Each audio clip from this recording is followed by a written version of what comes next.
रंजन। अगला हफ्ता हमें रिलेटिवली थोड़ा सा ठंडा देखने को मिल सकता है। जो रिजल्ट्स है वो भी अपने एंड पे आ चुके हैं Q4 के।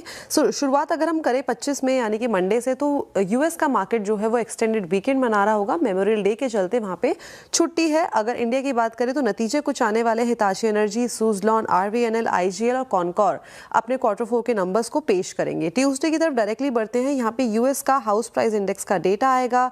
CB कंज्यूमर कॉन्फिडेंस का डेटा भी आपको आता हुआ दिखाई देगा। साथ ही रिजल्ट के लिहाज से देखा जाए तो ONGC, general insurance corporation, IRCTC अपने चौथी तिमाही के नंबर्स को पेश करेंगे। वेडनेसडे की तरफ बढ़ा जाए तो बैंक ऑफ जापान में यहाँ पे गवर्नमेंट क्यूडा की स्पीच होगी। रिजल्ट के लिहाज से Cummins, PG Electroplast, Gillette, Asahi India और बाटा अपने नंबर्स को पेश करते हुए दिखाई देंगे। थर्सडे की तरफ डायरेक्टली चलते हैं। यहाँ पे इंडियन मार्केट बंद है, ये सबसे अच्छी बात है बिकॉज यहाँ पे बकरी ईद का सेलिब्रेशन होगा। यूएस के मार्केट की बात करें तो API क्रूड ऑयल का डेटा आएगा, कोर PC प्राइस का डेटा आएगा, GDP ग्रोथ का जो आंकड़ा है, पर्सनल इनकम का, इनिशियल जॉबलेस क्लेम और न्यू होम सेल का डेटा भी इसी दिन आता हुआ दिखाई देगा। रिजल्ट्स के लिहाज से अशोक लेलैंड, एल्केम लैबोरेटरीज, BDL, अपार इंडस्ट्री, दीपक फर्टिलाइजर अपने नंबर्स को पेश करेंगे।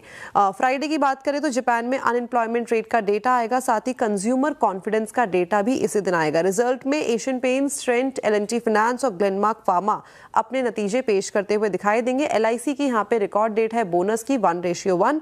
और सैटरडे की अगर हम बात करें तो जापान में रिटेल सेल्स का डेटा आएगा। चाइना में NBS मैन्युफैक्चरिंग PMI का डेटा और इंडिया में इंडस्ट्रियल एंड मैन्युफैक्चरिंग का भी डेटा आपको आता हुआ दिखाई देगा। लेकिन अच्छी बात, थर्सडे को इंडियन मार्केट बंद है।